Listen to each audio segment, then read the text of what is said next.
అసలు స్వాతంత్ర్యం వచ్చిన తర్వాత మొట్టమొదటిసారిగా 15 ఓట్లు వచ్చిన ఎవరైతే సర్దార్ వల్లభాయ్ పటేల్ గారిని పక్కన పెట్టి ఆ రోజు గాంధీ గారి రికమెండేషన్తో ప్రధానమంత్రి అయినటువంటి నెహ్రూ గారి సంతానం వారసత్వం ఈరోజు ఓట్ చోరీ అని చెప్పేసి ఒక కొత్త నినాదాన్ని ఎత్తుకొని భారతదేశ పరువు ప్రతిష్టల్ని ఈరోజు దిగదార్చే ప్రయత్నం అయితే చేస్తున్నారు.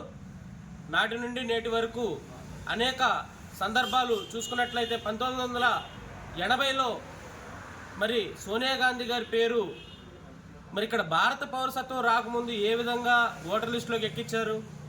ఆమెకు భారత పౌరసత్వం వచ్చింది 1983. మరి 1983లో పౌరసత్వం వస్తే ఇటలీ పౌరురాలుగా ఉన్న వ్యక్తికి భారతదేశంలో ఓటు నమోదు ఏ విధంగా చేశారు? దాన్ని ఓటు చోరీ అనరా?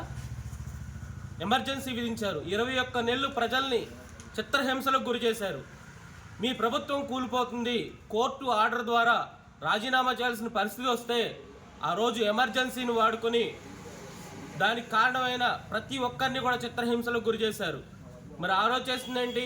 చోరీ కాదా? ప్రభుత్వ అధికారుల్ని ఏదైతే ఎన్నికల ప్రక్రియలో వాడుకోకూడదనే నిబంధన ఉందో ఆ నిబంధనని ఉల్లంఘించి ఆ రోజు ప్రభుత్వ అధికారుల్ని, ప్రభుత్వ యంత్రాంగాన్ని, ప్రభుత్వ వస్తువుల్ని వాడుకొని ఆ రోజు ఓటర్ని ప్రలోభపెట్టి దొంగ ఓట్లు ఎంచుకొని ఆ రోజు గెలిచి అది నిరూపితమైన రోజు ఎమర్జెన్సీని ప్రకటించి 21 నెలలు ప్రజల్ని చిత్రహింసలు చేసింది నిజం కాదా?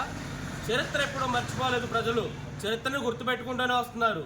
భారతీయ జనతా పార్టీ ప్రజల మనసుల్ని దోచుకుంటుందే తప్ప ఏ రోజు కూడా అనవసరమైన విషయాల్లో జోక్యం చేసుకోలేదు. ఏ విధమైన తప్పులు చేయడానికి భారతీయ జనతా పార్టీ ఇష్టపడదు. భారతీయ జనతా పార్టీ నాయకులంతా కూడా నీతి నిజాయితీతో ఈరోజు ప్రజల మధ్యలో ఉంటూ ప్రజల సమస్యలను పరిష్కరిస్తూ ప్రజల మనసును దోచుకొని తద్వారా ఓట్లు గెలుచుకొని ఈరోజు గెలుస్తున్నారు తప్ప మీలాగా ఏ రోజు అధికారం కోసం తప్పుడు మార్గాలు తొక్కట్లేదు. రాజ్యాంగ విరుద్ధంగా ఏ రోజు ప్రవర్తించలేదు. మరి నేడు చూసుకున్నట్లయితే ఇదే కర్ణాటకలో మీ ప్రభుత్వం రావడానికి ముందు భారతీయ జనతా పార్టీ ప్రభుత్వం ఏర్పడింది.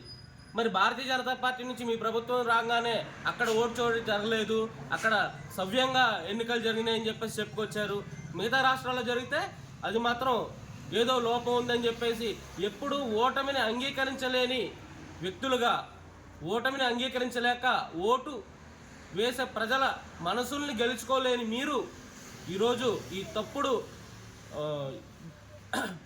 తప్పుడు విధానాలను తీసుకొచ్చి ప్రజల్ని తప్పుదోవ పట్టించాలని చూస్తే ప్రజలెవరూ కూడా తెలివి తక్కువగా లేరు.